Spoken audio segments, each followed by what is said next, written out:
Registration చేసి first గర్భిణీకి 6,000 ఇస్తున్నాం. అది నరేంద్ర మోడీ ఇస్తున్నాడు. 6,000 కూడా అవునా కాదా?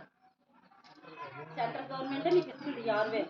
అది గర్భిణీ స్త్రీలకు ఆర్థిక సహాయం అంటే ఆ 6,000.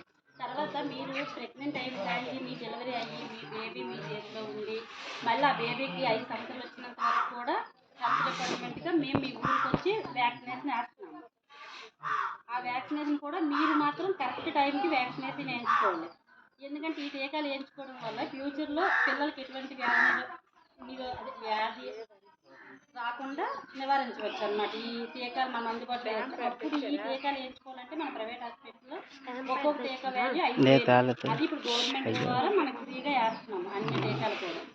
తర్వాత గర్భిణీ స్త్రీలకు పోషకాహారం అంటే అంగన్వాడీ ద్వారా మేము ఎప్పుడైతే మీకు ఒక ఎంసీపీ కార్డు ఇస్తున్నాం కదా, ఆ కార్డు ఇచ్చిన తర్వాత మీకు మీరు డెలివరీ అయ్యి మీ బాబు పాపకు 6 నెలలు వచ్చినంత వరకు కూడా వాళ్ళు పోషకాహారం ఇస్తున్నారు మీకు. అది మీరు మాత్రమే ఉపయోగించుకోవాలి. అది మీ ఇంట్లో మీ హస్బెండ్, మీ మామలు, మీ అత్తలు, మీ అమ్మలు, మీ నాన్నలు తినకూడదు. ఆ డెలివరీ అయ్యి 6 నెలల వరకు కూడా అది మీకోసమే.